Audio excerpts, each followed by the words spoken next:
in Indonesia, there are many kinds of the vocational. It could be like pharmacy, business and management, techniques, and many more. But I'm going to take a specific one for SMK for technology information program.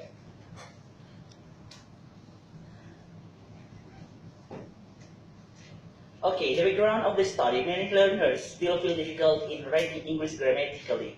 As we know, in Indonesia, English is still foreign language, not a second language. So that is why I have applied to give them tests like for writing narrative text. Because sometimes many people or maybe many students can speak, but writing is very important, right? So I do hope that they can also write on the papers. The problems of the study, how many errors that students make in generating structure in their narrative writing text? And the second one, how many errors that students make in past tense in their narrative writing text?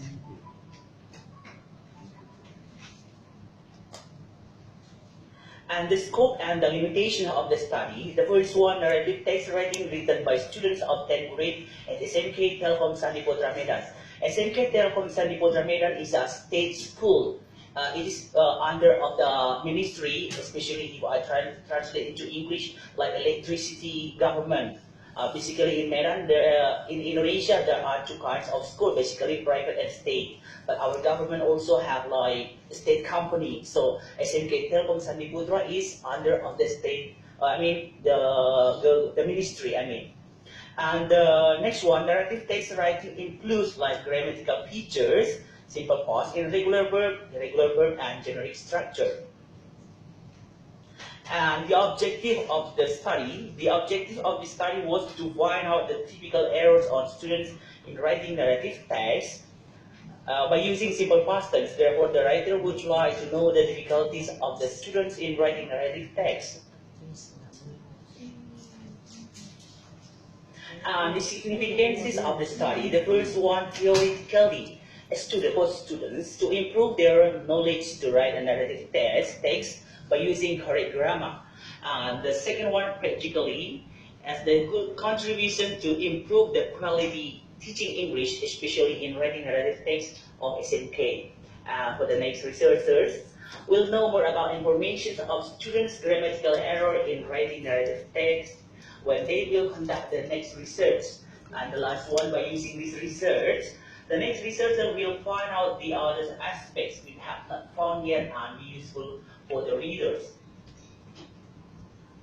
So page 15 said that writing on the other hands is an inscription. It is a language in a spatial medium. And the second one, Kirby and Krovitz, 2030, page 12, also state that writing is an intensely personal and uniquely human act. About the relationship to the error analysis, Taylor stated that 1997, page 3, error analysis is the study and evaluations and uncertainty in measurement. Based on the statement above, error analysis is study in evaluation of learners' error.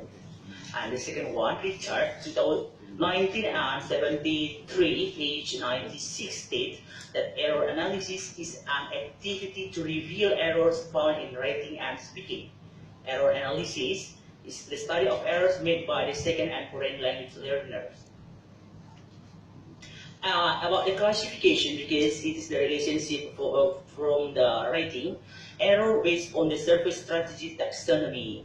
The first one is omission error.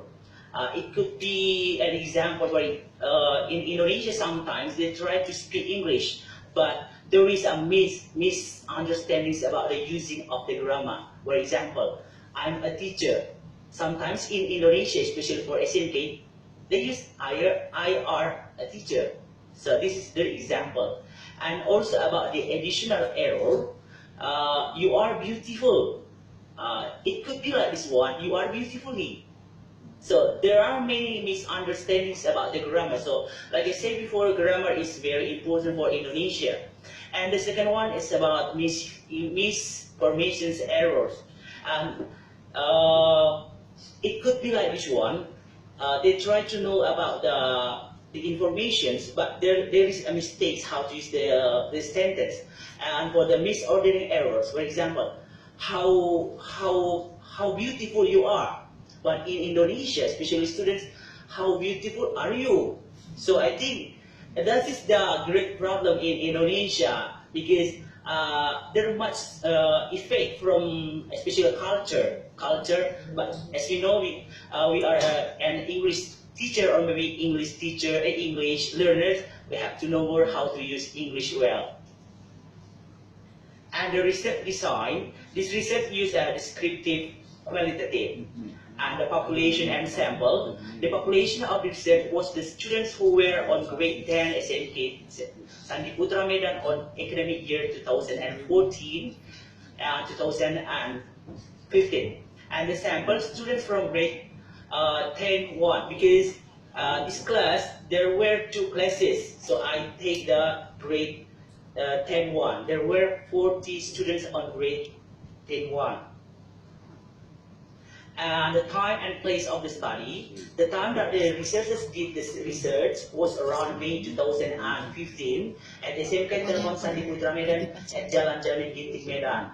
If you come to Medan, if you want to go to Berastagi, if you ever heard about it, you will pass at the right side. So before Simpang Selayang, and after that you can go to Sibolangit before arriving at Berastagi. And the instrument of collecting data in this research, the research used a test in conducting the research. The test was used in written test form because it is writing. And the technique of analyzing the data are qualitatively will be analyzed by using the grammar of English. So the percentage, this is the notification, P, percentage, F, frequency, and L, number of the sample. So P, this is the formula. And the procedures of the data collecting. For example, as we know that in North Sumatra province, there are many stories, especially about the culture. So I took one story from Lake of Toba. If you have known about that, Lake of Toba, it could be written as a narrative text. Because I don't want to take another tile from maybe from Japanese or maybe the Borneo, because they are the populations of the North Sumatra.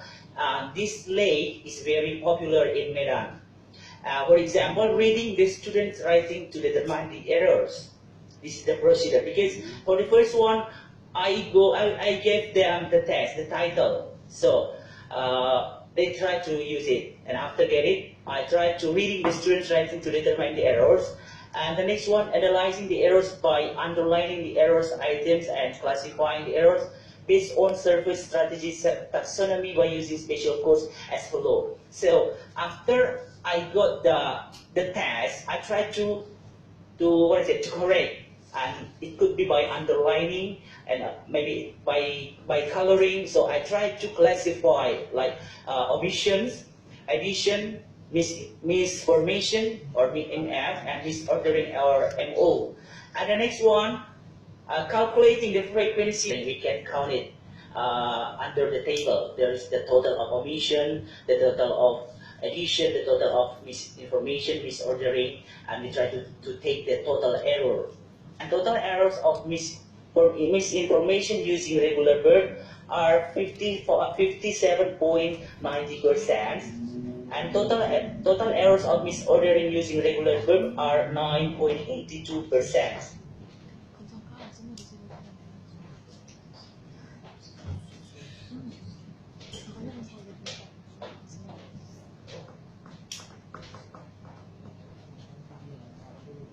Oh, this one also students error in simple past. So I classify regular and irregular verb. There is students initial, regular, irregular, and total. So under the table, there's the total like regular. There were 58 for the errors, and for irregulars 94, and there's a total. We try to count from the regular and irregular. And table 4 and 4, percentage of students narrative writing focus on simple past. This is the explanation. The first one, form of simple past, regular verb. there are 38 and 16%, and the second one irregular birth, 61.84%. This one is the explanation for the present percentage. And the conclusion, it can be concluded that after analyzing through the research, the writer got the data about students' errors of grade 10.1 of SMK Telkom Sandi Putra Medan, which are commonly made in narrative writing using simple past. Their errors are, I try to make the position, misinformation is the first one, and then addition, omission, and misordering. And the suggestion, it is suggested to the teachers to teach their students about narrative text. The teachers have to explain about the irregular form clearly to the students and ensure that the students understood about it. In Indonesia, if we try to ask them how to master English, they will confuse about how to use the tenses. So, if we try to teach tenses, it cannot be directly. You have to study these tenses, but try to give them like explanation.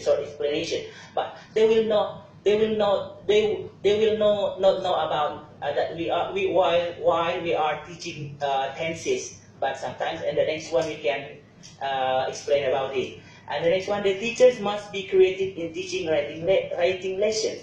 So that is why in Indonesia also, especially for education, they will ask for our lesson plan. So based on the explanation of our educational ministry. And the last one, the teacher should motivate his or her students to be more relaxed in learning English. In Indonesia, especially in Medan, if we hear about English and also science, they will confuse. Not like this one. Sometimes in Indonesia, their major is English. But it is often that they use Bahasa Indonesia. At least they have studied English from the primary, junior high, secondary, and the last one, they are in the literature or maybe English department, but they cannot speak English. I think it is related with the problem. Their major is English, but they cannot speak English. But sometimes they can write down the English. So how to communicate? So as the English teachers try to motivate them to practice and to use English every day and everywhere. But also about the culture. If I communicate with my friend by using English, they feel like this one. You are so arrogant. You speak English here. We are not English. But so because of the situation especially in North Sumatra, it makes the situation, their major is English, but they cannot speak English at least, but not all of them. Sometimes they are good students. Thank you.